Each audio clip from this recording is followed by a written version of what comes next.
Welcome to Spoiler Piece Theater, the podcast that doesn't give a shit about spoilers. We just want to talk about the movies. My name is Dave Riedel. My pronouns are he, him. I write and I talk about movies, and I'm a member of the Boston Online Film Critics Association. My name is Evan Crean. My pronouns are he, him. I'm co-chair of the Boston Online Film Critics Association and co-author of your 80s Movie Guide to Better Living. And my name is Megan Kearns. My pronouns are she, her. I write film reviews for Edge Media Network. I, too, am a member of the Boston Online Film Critics Association, and I'm a member of Gallica, the Society of LGBTQ Entertainment Critics. Yeah. Woo Sorry, woo. I did that through the cupped hands. It felt more monumental that way. Yeah, it did. So anyway, as we always do, we're talking about movies this week. But before we get to the movies we're talking about this week, we want to tell you that over on our Patreon, very big episode. Not really. It's it's what we always do. We talk about a fun movie that we wanted to talk about, but we haven't talked about for some reason. And this week, it's Steven Spielberg's 1971, made for TV but belongs on the big screen, Duel, about a man versus a truck. And yeah. Evan, your honking noises are amazing. Yeah. It's a lively conversation. It's a lot of fun. We really, really enjoyed talking about all the things that make Spielberg, and how evident they are even at this early phase in his career. And if you're a $5 patron or higher, you have access to that right now. And if you're not a patron, please consider becoming one because, these conversations are a joy. Not that the regular show isn't a joy. I'm just saying it's a little looser over on the Patreon. But anyway, this week, less loosely, we're going to be talking about two movies. We have Bros and we have Tar. Two one-syllable movies. Mm-hmm. Anyway, we're going to talk about Tar first. Not Tar. We're going to talk about Bros first. See, I'm just all over the place tonight. So anyway, Bros. This is directed by Nick Stoller. It's written by Billy Eichner and Nick Stoller. It stars Billy Eichner, Luke McFarlane, and it is, according to IMDb, about two men with commitment problems attempting a relationship, which is true. It's kind of the broad strokes, though. The broadest of strokes. This really is. I mean, yeah, I don't know if you could get more like accurate, yet at the same time, incredibly vague. Mm-hmm. So anyway, Bros is about Billy Eichner. What's his character's name? Bobby. And he's, I don't know if you'd say he's commitment phobic, but he's content being a single person. And he's hanging out with his friend Henry at a club, and he meets Aaron, and they kind of hit it off. And then there's like 90 minutes of will they be a couple or won't they? With a whole lot of Bobby trying to open up the world's first LGBTQ plus museum, and all of the things that go along with that, and what the final exhibit's going to be, whether Abraham Lincoln is gay or not, I guess. And yeah, which is, I don't know. I happen to find Bros to be very funny, but, and pretty, formulaic's not the right word, but it does hit a lot of the romantic comedy tropes, you know, kind of keeping the two main characters apart and getting them together and pulling them apart and getting them together. Like that's all very, normalized. I don't know. That's what you see it's what you see in the rom-coms, kids. Right. I had a lot of fun with, go ahead, Evan. I was going to say, except there's, some different moments there, like when their first date ends with a four-way. Oh, right. That's right. And an incredibly awkward four-way. Yes. I think the fourth person is kind of like not really invited, if I remember correctly. Just kind of shows up. But anyway, I had a lot of fun with this. I thought it was really funny. I think that the performances were variable, but I think Billy Eichner was good. I think that Luke McFarlane as the love interest was okay. He's fine. Not really good or bad. He's just kind of holding space. I don't know. What did you all think? Broad strokes. Since the description is such broad strokes, what did you think? Broad strokes of Bros. Okay. I also liked this and found this quite funny. I wasn't quite sure what to expect, to be honest, after I feel like there was some drama outside of the movie where Billy Eichner was really upset that, not enough people went to see this. He complained that the queer community was not backing him on this. And then I vaguely remember some kind of criticisms leveled at Fire Island, which also came out this year, which I really enjoyed. So I kind of went in kind of bracing myself, not sure how I was going to feel about this movie, but I really enjoyed it. I found it very funny. I think it started off to me a little bit stiff. It felt like it was trying really hard for laughs. And then I felt like after maybe about half hour or so, it kind of settled into a rhythm and the characters felt more natural. They felt like they were interacting and cracking jokes in a way that felt natural. And so I really started to get into the movie and enjoy it quite a bit. I agree with you. I think Billy Eichner is good in this. I think Luke Macfarlane, I agree with you. He's okay, but I feel like, I don't know, he plays kind of a stiff character. That's true. Who's secretly a lot more fun than he's willing to admit. He's a Midwestern guy from a very kind of respectful but still conservative family. They're supportive of him, but not super supportive. And so I don't know. I feel like he's kind of got a tough balancing act where he can't be as funny as his friend Henry Guy Branum, is that his name? I found him very funny, and I found a lot of the supporting characters funny. All the people he worked with at the museum, the other people who were his coworkers at the museum, I thought were all very funny, and I loved their interactions together. So overall, I really enjoyed this. I found it a little stiff in the beginning, like I said. It kind of relaxed. And I didn't love some of its moments where it felt kind of soapboxy, where I felt like Billy Eichner was getting on his soapbox. Mainly that one long monologue where he's in P-Town and he's talking about how he's struggled through his life and has to support himself and believe in himself, which I think there's merit to that. But it felt very soapboxy, as did the conversation at the restaurant where he's kind of, he's been told by Aaron to rein it in and not be himself with Aaron's family. And he's like, no, screw that. I'm going to be even more myself. I did like that scene more though, because I felt like he was saying something really valuable about representation and why that was important to him. So that scene, although still soapboxy, I liked it more and I felt like it had more of a place in the film. Anyway, that's me. Megan, what'd you think? So I have very mixed feelings on this, but I'm so glad that you guys really enjoyed it. And I should say, I'm going to lead with overall, I enjoyed it. I love Billy Eichner. Love. Huge fan. I have loved him for 12 years, 10 years. I don't even know. Billy on the Street still is hilarious. One of my favorite things to rewatch. I adore it. And I love that this takes place in New York because Billy Eichner and New York kind of just go together so well since he's been roaming the streets of New York, talking to strangers for so many years. And so that's great. I agree with you guys about Luke Macfarlane. And I also agree with what you're saying too, Evan, that he is supposed to be, a stiff, kind of straight-laced character and supposed to, have kind of this stereotypical exhibition of masculinity and broiness, hence why it's called Bros. Right. I will say, I think he gets better as the movie goes along. I think when he sinks into his sentimental scenes, I actually think that's when he's the best. And it's interesting because I know he's done a lot of Hallmark movies. Yeah. And I've seen a few of them. Oh, have you? Oh, yes. Oh, I'm very curious then because I have not seen them. I've seen a couple, but not any that he's been in. And so I'm curious if he's playing this the same way.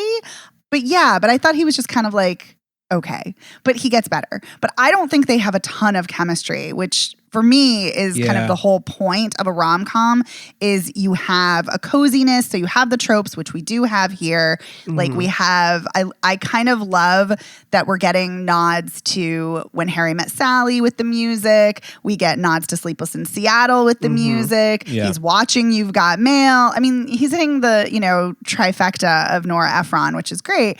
But I do think it's weird that we're not getting a lot of nods to queer rom-coms.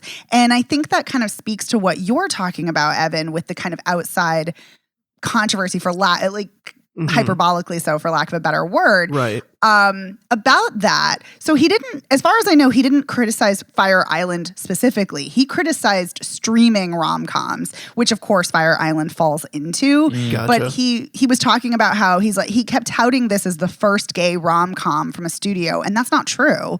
It's not. And I mean, and that's okay. It doesn't have to be, but it's not. Right. And so it's weird that he was kind of talking about it, but then also is denigrating the streaming films, especially when Bowen Yang is in this, when it also is in Fire Island. Like, that is very bizarre. Yeah. And I honestly think Fire Island's a better film, but that's a whole other thing. Because I think I think Andrew Ahn is a better director than Nicholas Stoller. But there also is the controversy where he said that straight people didn't show up for the movie. He said that straight people in certain parts of the country didn't show up for this. And okay, maybe that's true, but if you're looking at contextually, there were a lot of films that came out that weekend, but I digress. I think this is really, really funny in certain parts. Like, talking about his colleagues, his coworkers, Jim Rash. I love Jim Rash. Great. He's great. He's a scene stealer. His talk about a bisexual hall, like the Disney Hall of Presidents, I died. Yeah. I could not stop laughing. I thought it was great. I think his friend Henry, I agree, is hilarious. When they're in the club and he's like, yeah, I had sex earlier today. And he's like, a guy peed on me. And I love that Bobby's like, oh, are you into that? And he's like, no, but what else was I doing? Yeah. I couldn't stop laughing at that too. Like, those moments were great. And for me, I wish they had more of those moments, because those were fantastic. Yeah. But I completely agree with you, Evan, about the soapbox. And listen, I love when a film is criticizing or critiquing or digging into stereotypical masculinity, queer erasure, compulsive heteronormativity, all of these things that this film is doing, but it is doing it in such an obvious, overt way that it feels shoehorned in, that didn't feel authentic, that didn't feel organic, that it just kind of rubbed me the wrong way. Except I agree with you, Evan. I love that scene at dinner with him and Amanda Bearse, which, by the way, I would have loved to have seen her as a lesbian or a queer character, since she is queer. Right. I was thinking that as I was watching it. But there are quite a few characters in this who are queer, who are not playing queer, which I think is... Yeah, Jay Rodriguez is Luke McFarlane's brother, and he's getting divorced from his wife, which they make a point of saying. Yeah. I thought that was interesting, because I could have sworn earlier in the movie they said he was getting a divorce from his husband, but then later when I could have sworn, and then later in the movie he's like, oh yeah, my wife, and I was like, oh, okay, all right, I know. all right. I wish it had been husband. Yeah, but because that would have been really interesting to have like two people with very different, like, personalities that are queer in the same conservative kind of family. I thought that would have been really interesting. I agree. And also Guillermo Diaz, who's Edgar, he's gay. Yeah. And he's not playing gay here. Monica Raymond as Tina, his wife in the movie, she's bisexual, and that's never meant and that's the thing, if you're a queer actor, you can play straight. Like, I'm not saying like you can't, but it's just interesting to me that in a queer film, there are so many queer actors who are playing straight. Like, I think it's an interesting choice, and not a bad one, not a good one. I just think it's interesting. Something I noticed. But I do love that scene with them at dinner, talking about how the kids are not too young to learn about queer history. And I think he's right, first of all. And second of all, I think Aaron is a complete douche for saying, hey, tone it down and rein it in. Yes. No, go fuck yourself. And Aaron just lost me. He lost me at that point. I'm like, nope, this guy's a scumbag. Fuck him. Yeah. Yeah, I didn't like that well, either. I don't know if I'd say scumbag, but I agree that he's wrong. Yeah, I might be a little too severe with that. I'll admit. Maybe not a scumbag, but a scumbag in that moment. I'll say that. Yes. But Megan, you reminded me of something very important. Oh, yes. So we were talking about Amanda Bearse, and I love that she showed up in this. And I kind of think it was interesting that she was playing a straight character or at least initially, because we find out later when she goes to the hall of bisexuals. 36% queer or something like that. She finds that she's at least bisexual when she gets to the hall of bisexual. Right. So I thought she seems excited. Yes. So yes, I guess technically her character is queer in this. But yeah, true. I thought it was an interesting choice, because we we think of her from Married with Children, where she played like, this heterosexual character for so long. And very square also. Right, very square. And so I thought that was a fun casting choice to have her be the mom in this. It's kind of like a nod to her former past. What I think is really, when I think of her, though, most of the time I think of Fright Night, because I never really watched Married with Children. And she's the love interest in Fright Night, even though she's like 27, playing a high school senior. Yeah, like I said, I never really watched Married with Children, but I did know that she's been an out lesbian forever. So I did like seeing her there just because I'm like, oh, I haven't seen you in a while. Where you been?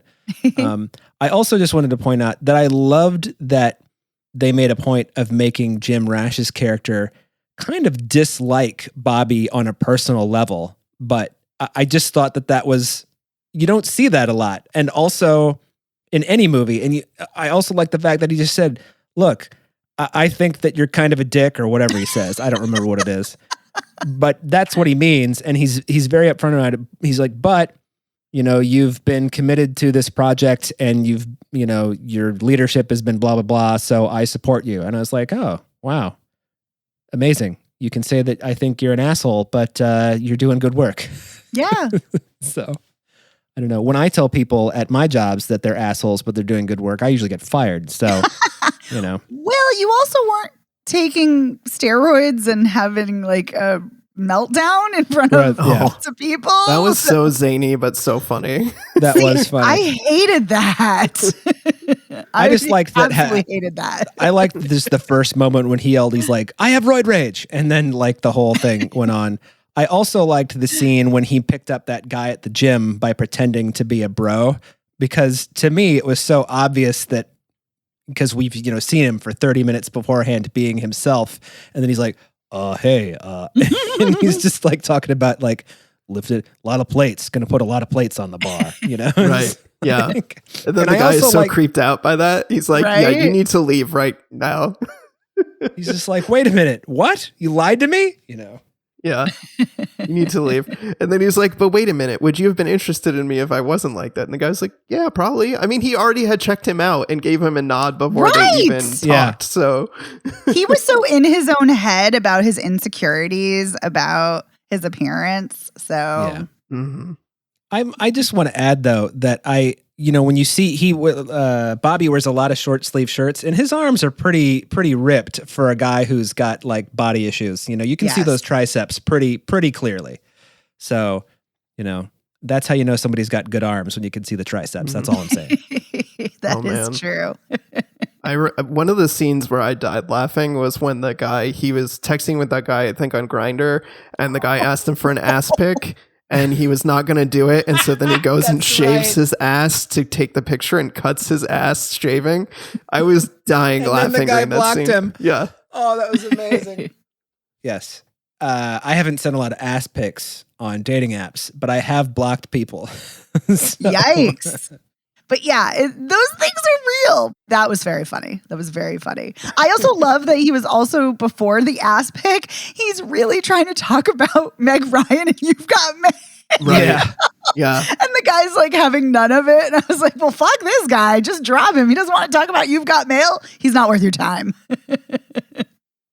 Mm-hmm. Yeah, so I did like this. I thought there's a lot of funny parts. I just think for me, it was kind of an uneven experience. But yeah, I think uneven is a really good word to describe it. Like the parts that are funny are funny. Yes. The parts that are awkward. The parts that work. The parts that don't work. Totally. I can see where you're coming from about the whole roid rage thing. I just thought that, most of the time in comedies, and I'm thinking of like in the Apatow vein, when they comment on the jokes they're making as they're making them, that really drives me crazy.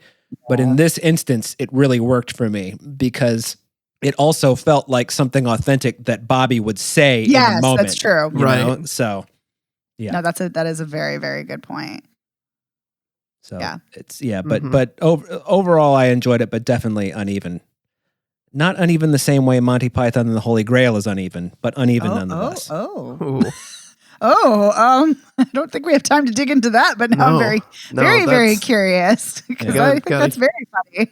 Oh, it's very funny, but it's very uneven. So. I just want to say I'm curious if my opinion on the roid rage scene is shaped by knowing people who take tea, and not that it's the same, because steroids are like, it's not the same thing, but that is what Aaron was taking, is he was taking testosterone. So I think that kind of put a bad taste in my mouth, because I'm like, well, there's nothing wrong with taking tea. Like, that's a normal thing for trans people to do, and not that Aaron is trans. But anyway, so I'm curious if that like already I had a side eye in my purview. Who knows? You know, I can't answer that question before you. I don't think you're asking me to. But at the same time, I appreciate the fact that you're exploring that dynamic in your own criticism. Because that's really, I mean, you're taking the thoughts to a deeper level there, you know? You really are. It's like, I'm being sincere. Thank you. No, I'm blushing. Thank you. But Billy Eichner is a delight, and I love him. Yeah, Billy Eichner is a lot of fun. Yeah. So, do we have closing thoughts on Bros? I do. Spelled correctly, no E. Evan, it sounds like you were going to say something. Yeah, two things. One, I love that this movie goes to Provincetown, which is one of my favorite places ever. I didn't know it was one of your favorite places ever. That's awesome. It's such a fun place. Everyone was so like nice and happy and friendly there. It's just like, it's such a good time. So I was like, oh yeah, the characters are going to Provincetown. Fun. And I love, there's that one scene while they're there where they kiss and Billy Eichner is like, are we kissing now? And he's running backwards and so awkwardly. Cute. I thought that was just so cute. Just such a cute moment. This felt so authentic. Are we kissing now? Okay, I guess we are. And then he's like backpedaling and running fast because he's got to get to the parade. Yes. No, I do love that they went to P-Town too, because P-Town is fun. Sorry, I'm thinking of another story that's not for on the show. Sorry, listeners, but I'll share that another time with you guys off mic. But yeah, no, and I one of the other scenes I love when Bobby is trying to get out of the nightclub and he's like, "Oh God, they won't stop voguing! Stop voguing!" Yeah. I just thought that was hilarious too. And also, speaking of the kissing, I don't think they're necessarily the best when it comes to the framing and cinematography and direction, but I do love that we get sex scenes between men. I think that's fabulous. I think that's great. We don't see enough of men being affectionate or having sex in films in kind of a even remotely mainstream way, or mainstream film, which this is trying to straddle that divide between a queer rom-com and a very mainstream regular, that's terrible, I'm saying that, but a hetero rom-com. So yeah, I love that we're seeing that. And I love that that Bobby's grand gesture in the end is to serenade Aaron with a song. And Billy Eichner said that he wanted to do that because you don't see a lot of love songs where a man is professing his love for another man. And I think that that's so lovely and great. Yeah. Agree. And not a lot of country songs, I'd imagine. No. By the way, I don't know if it was intending to evoke Garth Brooks' The Dance, but it sure did for me. I think it was, right? I mean, yeah, it sounded like The Dance. And then I went and listened to it and I was like, oh yeah, this sounds like The Dance. Yep. Because I do like Garth Brooks. Oh.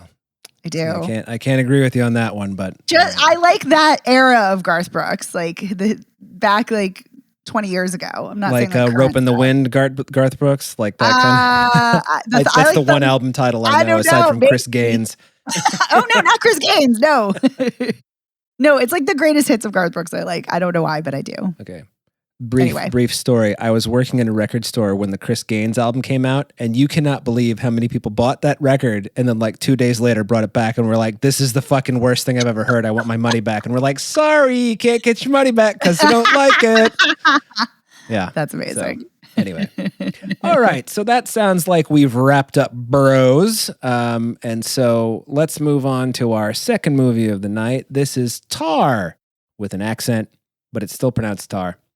Yep. This is written and directed by Todd Field. You've probably heard of this movie. It's about Cate Blanchett plays a composer named Lydia Tarr. And here's your, I apologize for using the IMDb. I'll try to get outside the IMDb circle next time. Set in the international world of Western classical music.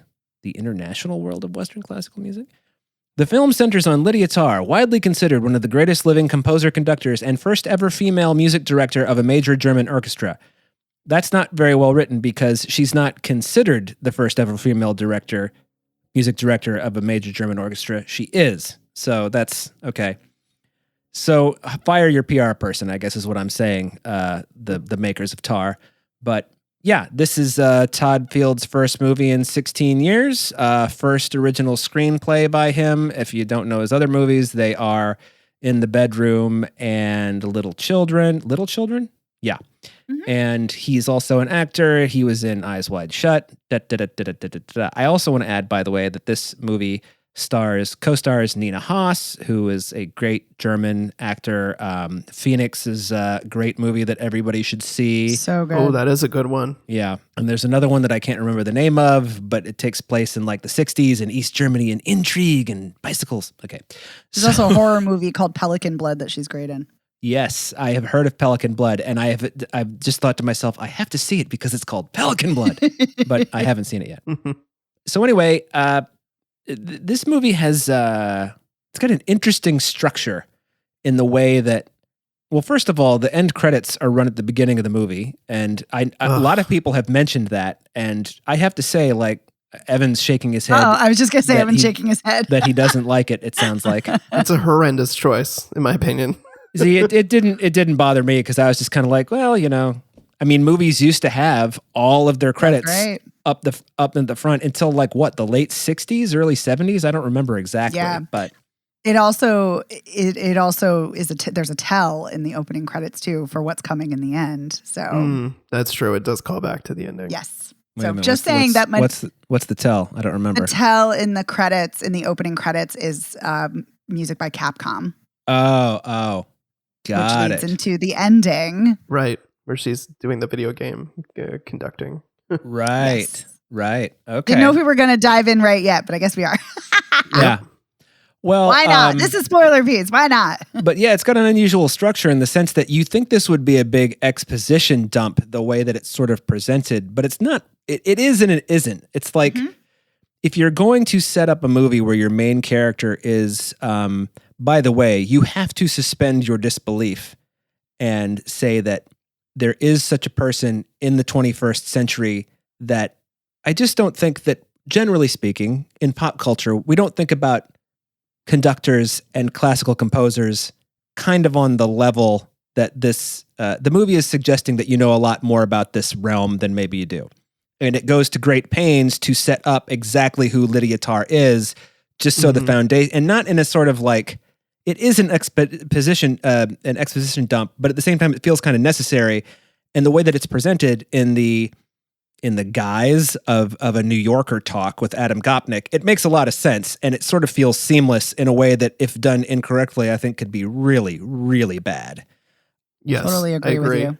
But this is done rather well, and then it gets out a lot of the stuff that that you would know about whatever famous, pretend famous person you're watching. That all right, we've taken these 15 minutes, we've said all this stuff, and now here's the rest of the story. Now, does the rest of the story work for you? Good question. Basically, what we're watching is this self-possessed, with good reason, and very successful, brilliant musician and composer and conductor, and sort of catching her on, at the beginning of the movie, what is like the highest point of her life and career.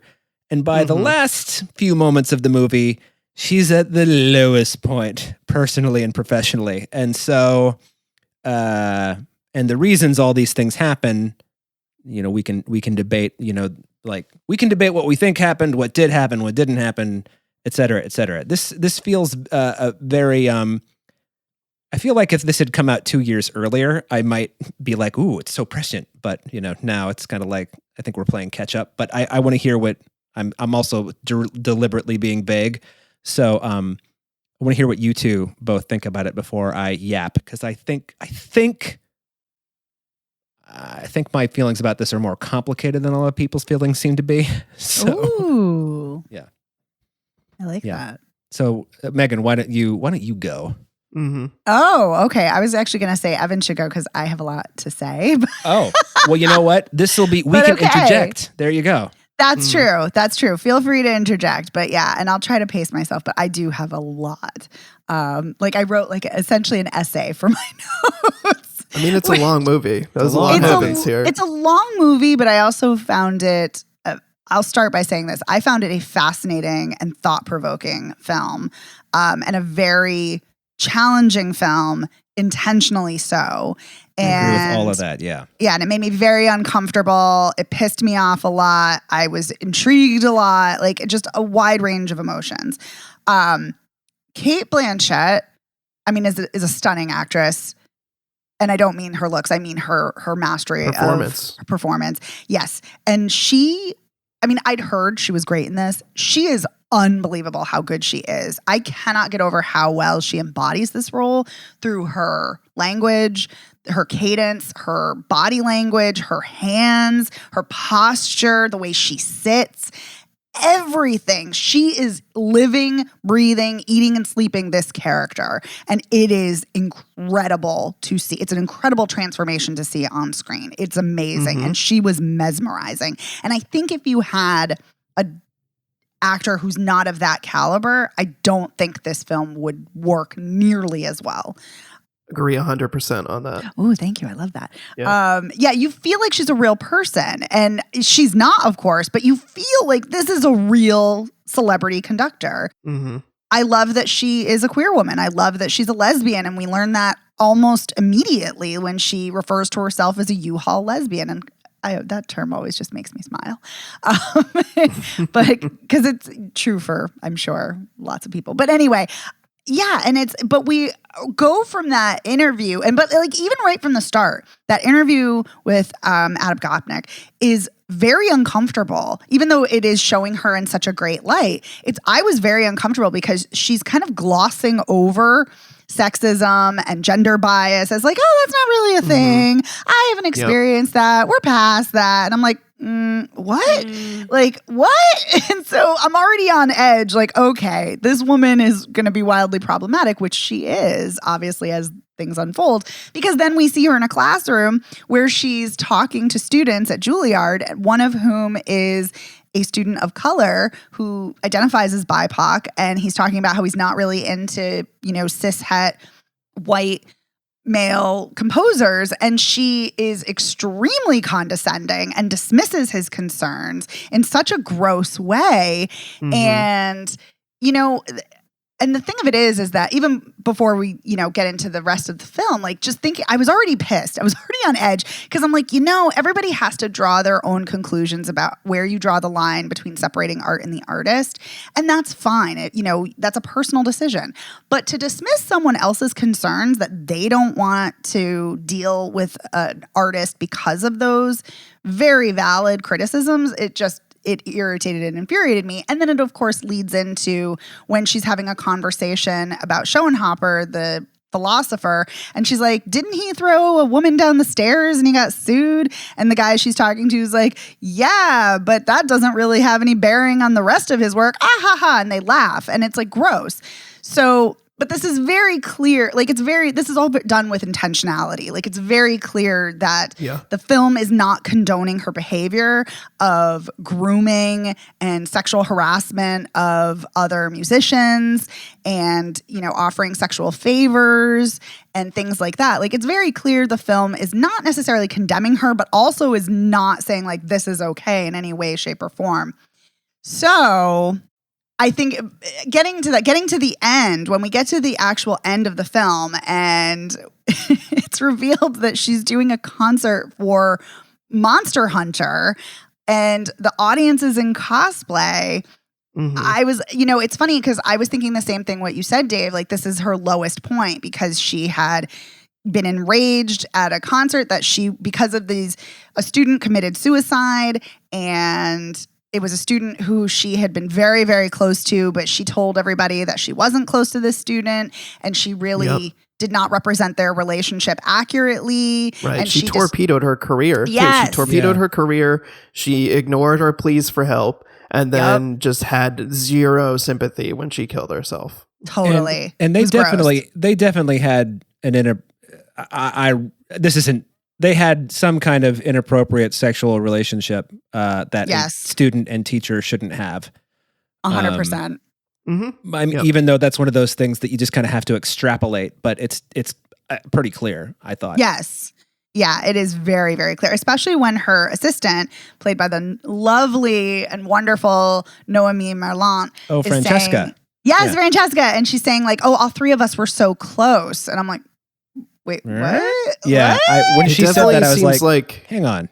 Yeah. It definitely seems like there's an inappropriate relationship with the assistant, even if it's not been sexual. It's definitely been Right. emotional. It's It's definitely close, been emotional in a way that is like really not kosher. Right, but I there's- think you're right, Dave, saying it's close because There's a lot in of the touching going on in the back of that Yeah. car. there is. And the scene where Francesca is like right before she tells her about Krista's suicide, she's like, I need to be held. And Lydia's like, now is not the place or the time. And she she wasn't surprised though that she needed to be held. So clearly she's held her before. Or so it's very clear. But I think this is a fascinating, challenging depiction of a woman who is obsessed with power and is obsessed with control. And there's a really fantastic article at Polygon talking about the ending and how Lydia is so obsessed and fixated on losing control. Like that's why she starts hearing and becoming fixated on noises that she hears, like the metronome in her apartment and hearing a woman scream when she's out for a jog and hearing her neighbors and things like that. But they had a very interesting take on the ending that it's actually not a bleak ending. I didn't say it was bleak. What I mean was, or that she was at her lowest point. Right.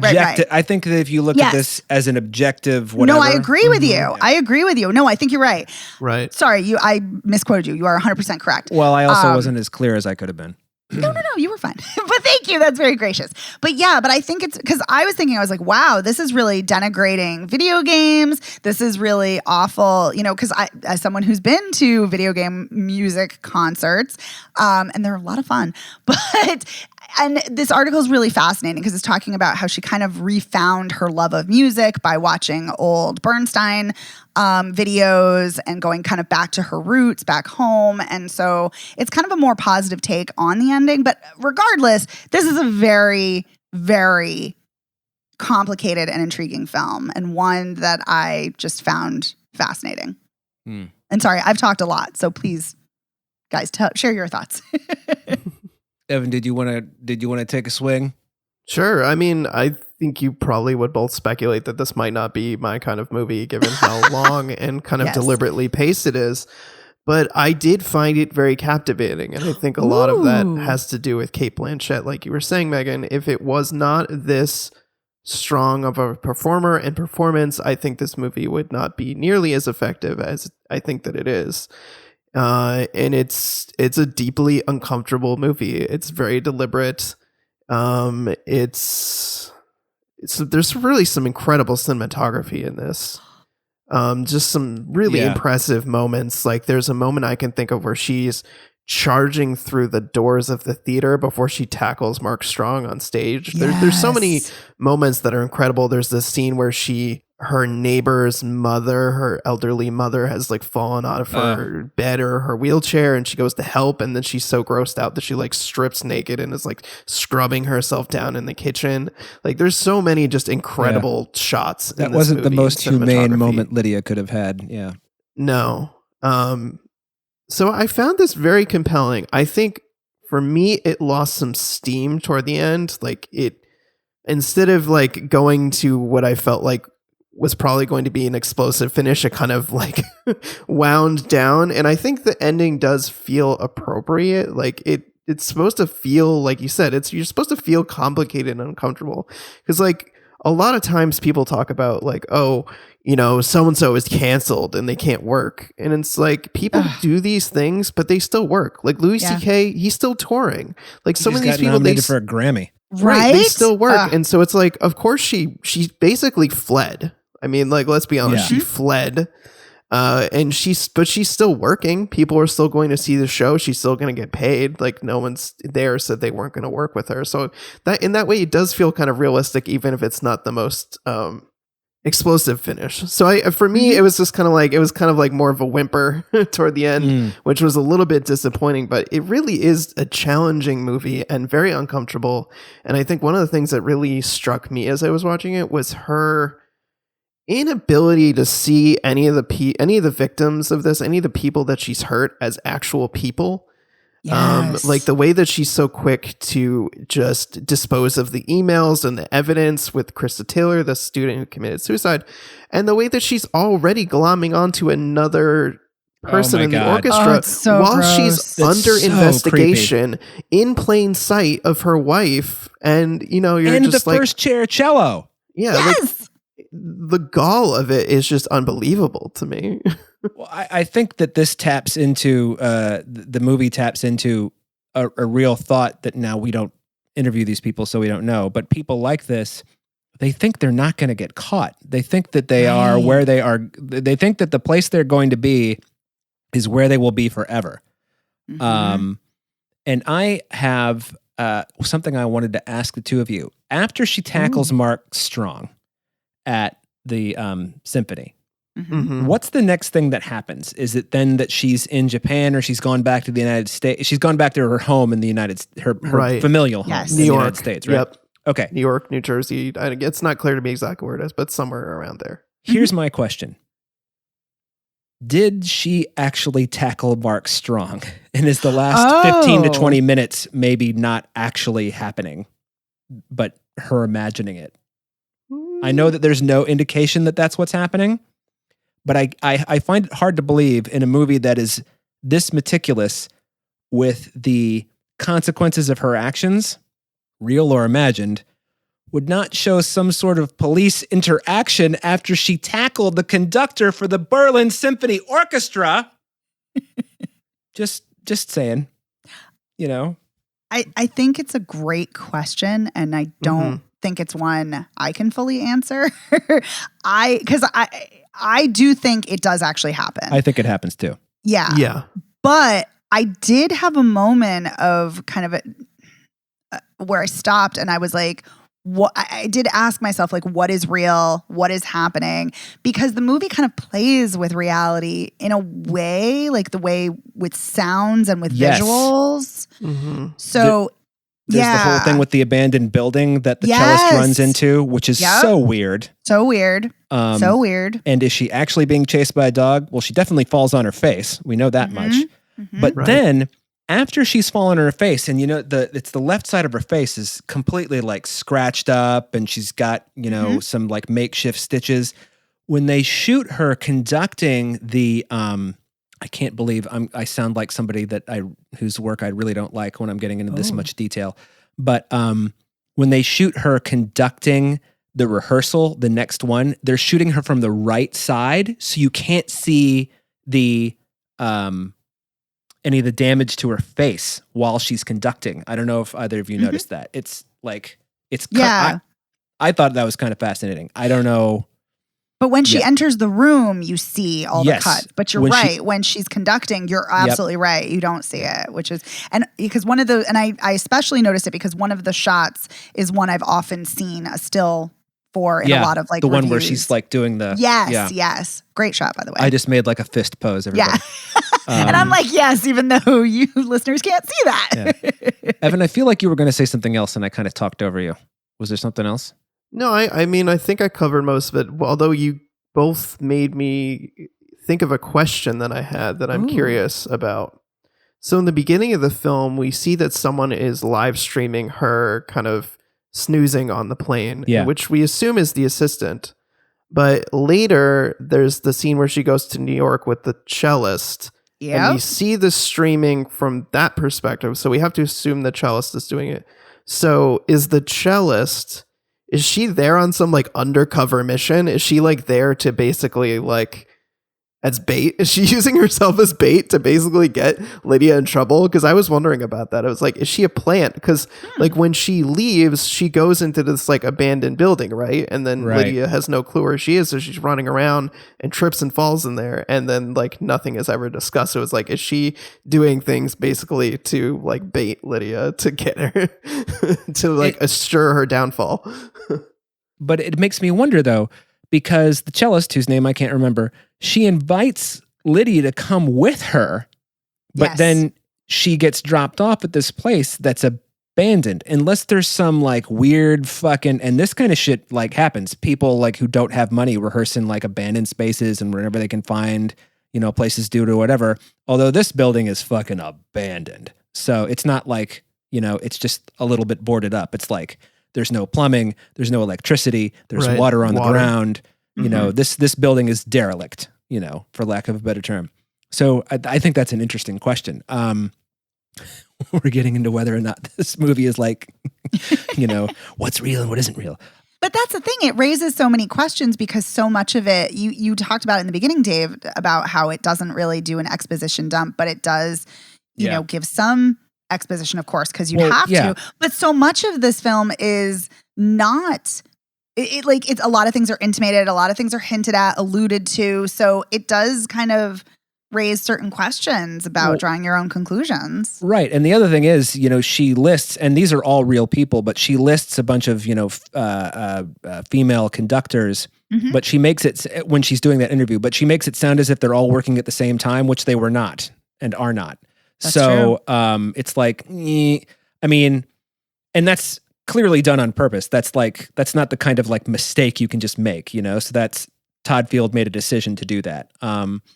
I think the most compelling thing to me about this is, and I kind of had a little trouble with the Adam Gopnik New Yorker thing, because I've been to a couple of those, and if you got a great subject, great, and if you don't, and I kind of feel like it's really, really ballsy. It really does live and die on Cate Blanchett's performance. And I don't think that I loved it the same way you two did.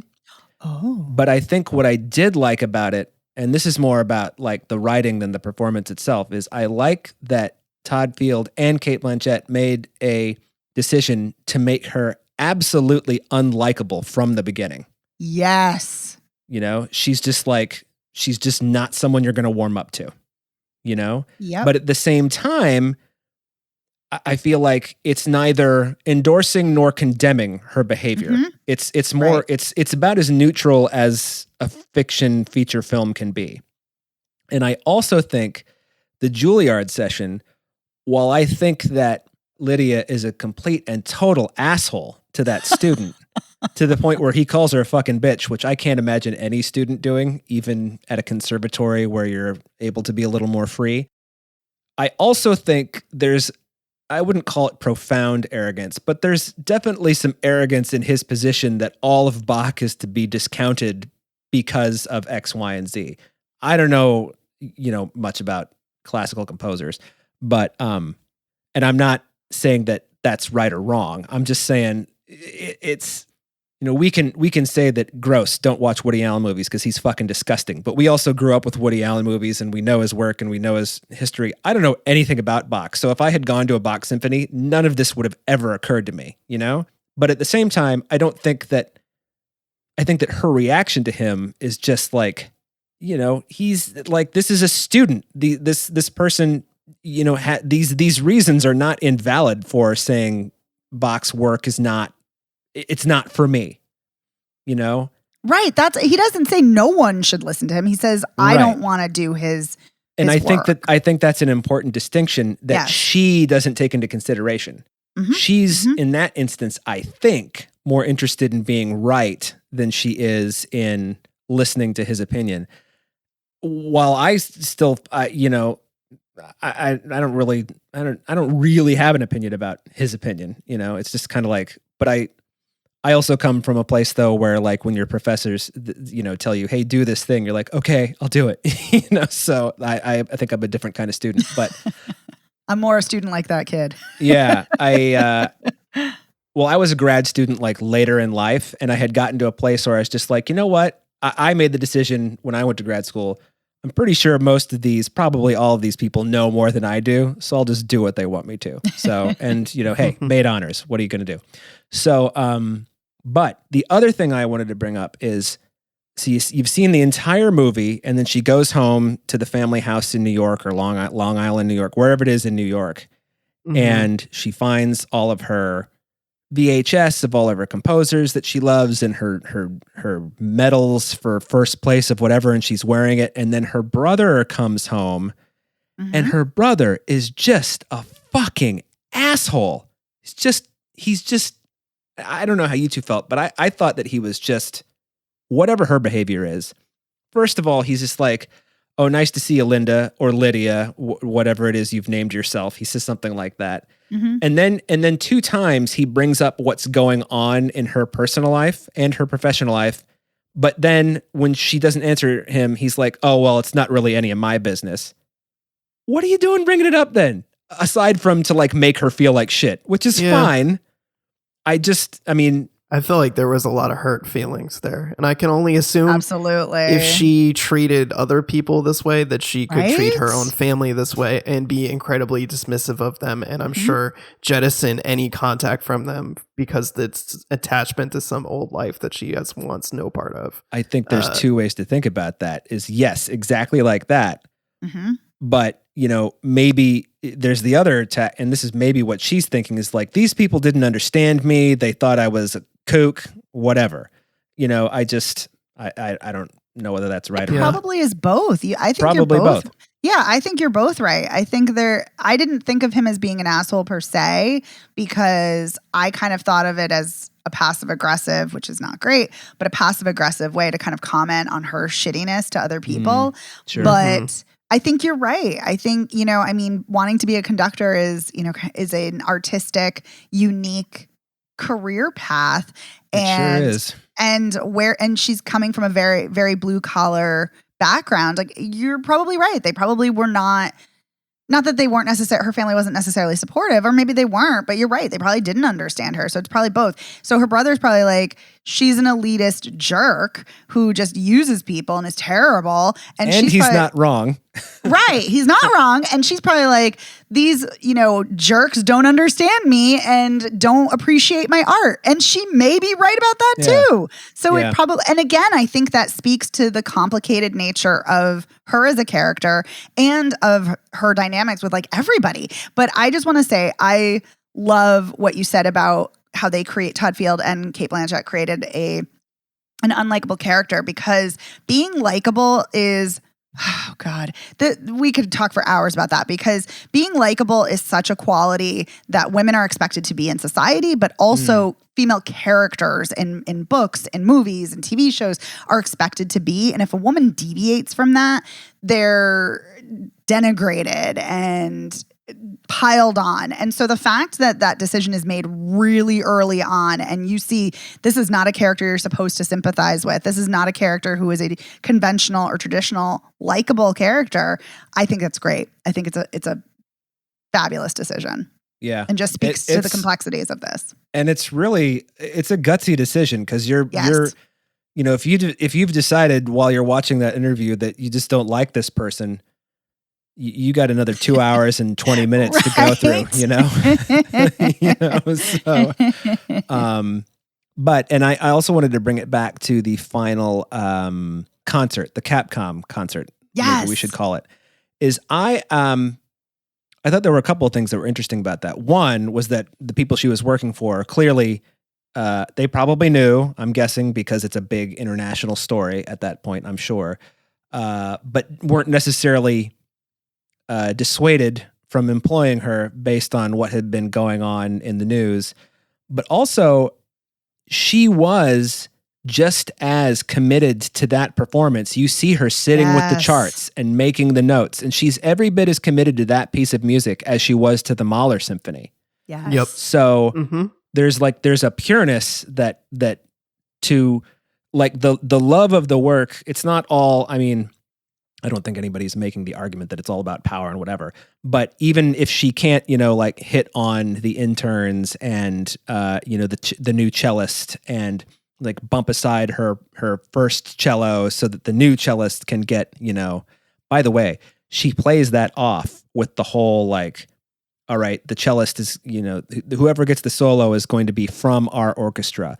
Oh, and yes. When they do the 2 auditions, she's like, okay, clearly number 2 is better. And they're like, but that's the new girl. She's not technically a member of the orchestra. And she's smart enough to say in that moment, okay, well then I'm making up his name because I can't remember it. It's Michael then.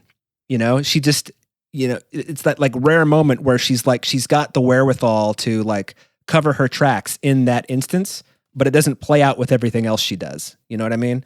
With all of the touching and, I don't know what else. Yeah. By the way, she also grabbed that student's leg in a very provocative manner when they were sitting at the piano, which I thought was quite icky. Just want to mention that. Oh, the Juilliard class. Yes. Yeah. Right. Yes. I felt uncomfortable with the edited video of her that surfaced on Twitter. It's like, just show her being shitty in her natural state. Don't try to manipulate it to make her seem shittier than she is. You could have put up that whole 8 minutes. She was just shitty the whole time. I completely agree. Like, let her fail on her own merit. But, for sure. I would argue that the entire discussion, which I think is one take, I'm not entirely sure because I think you might be right about that. I didn't start really paying attention until halfway through because I'm like, wait a minute, the camera's moved around a whole lot and the characters have moved around a whole lot. And I don't think I saw any cuts. I was, maybe I was getting myself a Diet Coke. I don't know. But it felt like, she was basically, there was enough rope to Evan's point. You didn't need to edit that. The whole thing was like just cringe, But I do like the idea that even though she's this narcissistic, predatory, whatever she is, at her core, it really is. She watches the Bernstein tape and she's like, he says, the music is about transporting you somewhere else and being moved. And then you see her like putting that into her work, which I don't know whether this is the part of the point or not, but it's like, this is an artist whose love of this art is pure. She just happens to be a fucking dirtbag. So, I don't know. Yes. And I think that I think that's why that scene at Juilliard is so fascinating. I mean, because of the way it's constructed and the way it's crafted, but also it comes back to that because that conversation is very pivotal because that student can't separate the art from the artist, doesn't want to. And I am someone who does not separate the art from the artist. So I completely understand that and I'm on that kid's side. But I think it's interesting because we're seeing the culmination of that at the end where, she's a terrible person, but you're right. She does have this very, very innate and pure love of the artistry of music and of composing and conducting. And that's great to see. So it is very challenging. And I think I think watching this film is a really potent reminder of terrible people who create really beautiful art in our own society, in reality. And so I think that's one of the many reasons why this film is as fascinating as it is. It's definitely a thinker. Yes. Evan, you're leaning into the mic, Evan. What else you got? No, just leaning back to agree with you both. Yeah. Love it. Yeah, I don't know whether this is going to end up as one of my 10 best of the year. I know that people are falling all over themselves to heap praise. I think this is one of the rare movies that I'm going to have to watch twice, which is rough because it's 2 hours and 38 minutes. Yep. But hey, Amadeus, the original cut is 2 hours and 38 minutes. So whatever. Amadeus is great. I've only seen it once and I was like 9, so I don't really remember. But I was like, anyway, I was like, that was about how old I was the first time I saw it too. I was I think I was a little older because I saw it right when it came out. So don't guess my age. So anyway, we could probably talk about Tar for a very long time. Oh, God, yes. Is there anything that you feel like you need to say and that if you didn't, you would be like, why didn't I say that? I have one thing. The one thing is that I think it's really interesting that Nina Haas, her wife, when they're having a conversation about, and she's so enraged that Lydia has cheated on her. And not just that she's cheated on her, but that hasn't warned her about what's to come in their family. Yeah. Like basically like, there's a level of danger and humiliation coming that she did not prepare her for. I think it's really interesting that she alludes to a transactional nature in their relationship and how it started. And I think that's very, very telling and damning. I think she says the only person you don't have a transactional relationship with is what I can't remember their daughter's name, but their daughter. Oh, basically. Petra. Yes. Petra. Their daughter, Petra. Yes. Because she does seem very devoted to their little girl. Yes. And she's very protective of her. Yeah. Oh, well, that scene, good that God. That scene is disturbing. That scene is simultaneously like, as a parent, you're like, goddamn right. But at the same time, as a person, you're like, that is maybe aside from like restraining that child physically, that's maybe the most repellent thing you could have done, is go up and threaten violence against a child, because there's no mystery as to what "I'll get you" means. No. And also the warning that don't tell anybody because no one will believe you because I'm an adult. God. Well, and also what makes that even worse is considering all of the context about her being a groomer and sexual harasser and sexually inappropriate. Yeah. The fact that she's telling a child no one will believe you, like that's what victims are told all the time. So and also, I don't know who that little girl German actor is, but man, the look on her face when she realizes what's being said to her. Yes. I hope that right when they said cut or whatever the German word for that is they went to her, it's like, okay, and remember, you're just acting. This is not, no one's going to get you. I know. She did a great job. Yeah, she's really good, whoever that kid is. So, Evan, did you have any final thoughts? No, that covers it. Okay. Well, I mean, what a thought-provoking, good God. I can't even, I've said it all already. So that was Tar. So let's recap for everybody who has forgotten that we talked about Bros about a half hour ago. What do we overall think of Bros? It's out right now. You can see it. It's available to purchase on Apple TV. It might still be in theaters. I don't think so though. No, but I don't think it is. Yeah, I would say go ahead and see Bros. I had fun. I'd recommend it. I would too. Not as enthusiastically as you two, but yes. Still say it's worth watching. I don't know how much enthusiasm. This is it's a 2 3/4 stars. Okay, all right. Yeah, and then Tar, which is out now in theaters. I would say this is a complicated because this is an objectively good, borderline great, quite fine film, but I'm not sure. I mean, this is definitely a your mileage may vary kind of movie. Yeah, not for everybody. Yeah, I think, but it is kind of staggeringly. I mean, it's competence just doesn't seem like. Every time I hear the word competent, I'm like, that's like the baseline. But it is so well done on every level. Just kind of, I don't know what you could change about it, for better. I'm making a terrible case to see or not see this movie. I apologize. I would say see this movie because of, if nothing else, for Cate Blanchett's performance. But I also agree with you guys that it's definitely a film not for everybody. Yeah. It's a hard movie. I mean, it's just like the subject matter alone is just kind of like, ugh. I mean, if you're not into it, then you step cautiously. But anyway, that's Spoiler Piece Theater for this week. Thank you so much for joining us again. We're going to sign off now. So we just told you where you can see the movies. We told you what we thought of them. What I want to say before we get to the other stuff is thank you to our editor, Otto Clamor. Otto, thank you so much for making us sound great every week. We couldn't do this without you. Thanks so much, Otto. Thanks, Otto. You can find Spoiler Piece Theater anywhere you get podcasts. See, I've lost the ability to talk. That's how much Tar has affected me. You can find us at spoilerpiece.com. If you want to find us on social media, we're Spoiler Piece Theater on Facebook, and we're at Spoiler Piece on Twitter, Instagram, and Letterboxd. If you'd like to email us, because we know that you want to talk about Tar, it's spoilerpiece@gmail.com, or you can give us a call at 862-21-PEACE.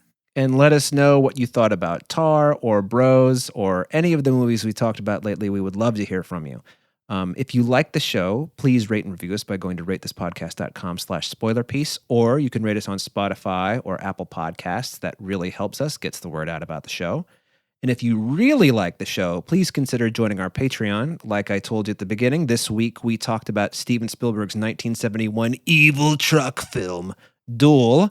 It was we had a great time talking about it. We had a great time watching it. So please check that. Yeah. So please check that out. And if you're not a patron, please consider joining. And my name is Dave Riedel. I write and I talk about movies.